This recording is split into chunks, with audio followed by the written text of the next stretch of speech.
All right, it's my pleasure to announce Stefani Echeverría-Fenn for nonfiction.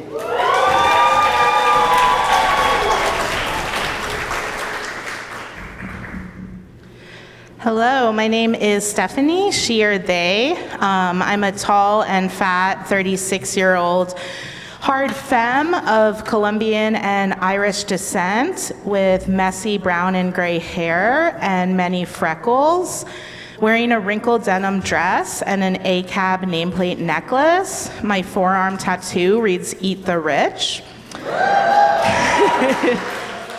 I wrote this piece on Tuesday in the ER waiting room after being shocked by the electric fence across the street. Be careful, everything's okay now.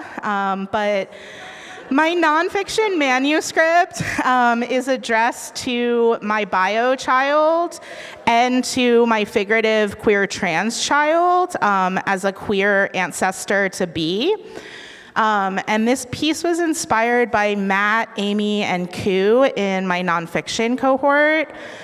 Amy said she wanted to hear more pieces directed to that figurative child, so I wrote this, which is dedicated to everyone rejected by their families of origin, like myself.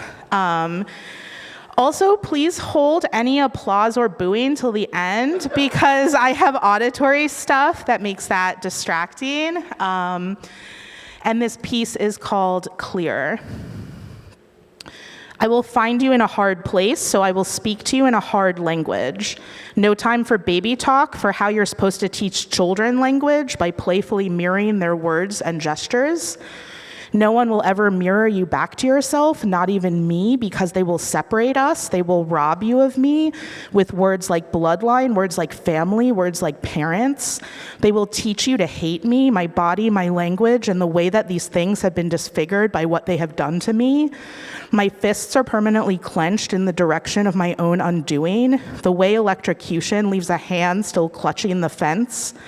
They will point to these coerced convulsions as the proof that we wanted this, that we chose this, that certain people just don't want to thrive. I will speak to you obliquely in code, in metaphor. Ask me if I'm rebuffing you, and I will say yes. Ask me if I'm searching desperately for you, and I will say yes. I am running through every freezing warehouse where I read pastoral in the break room, only to come away profoundly ashamed to stand before its lithe transcendence in my brutish workhorse of a body. I am strolling through every West Coast track where a migrant has fucked me in his pickup truck, and I have cried at the limber stanzas of his work boots, his loneliness, and his balled up fistfuls of cash passed furtively into my palm. I cannot pass these things down too directly. I left the Lambda panel on agents because my toddler was crying. That was one reason. The other was that if I ever published an honest memoir, they would take away my baby.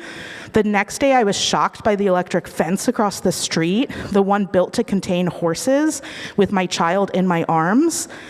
At Children's Hospital of Philadelphia, the doctor does an EKG on her. He explains that our hearts create their own electricity, but these organic currents are disordered when they come in contact with the much stronger ones of some machine.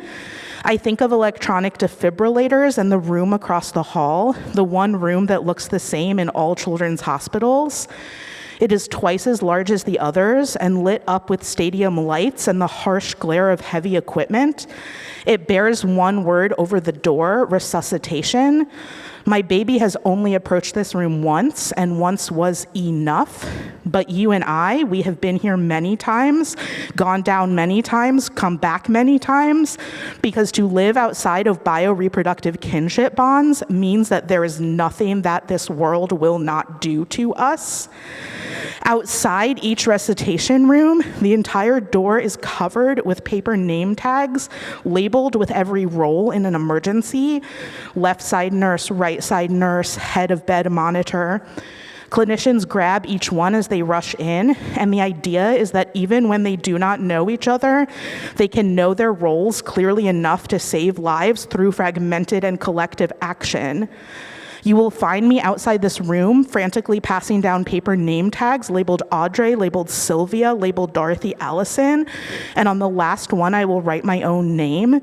A hand contracted on a live wire forms the same contours as a hand curled into the hand of another. Their damage created the very shape that allows me to hold you so fiercely. When I finally do, I hope that you can let the current move through you as I call you my child for the very first time.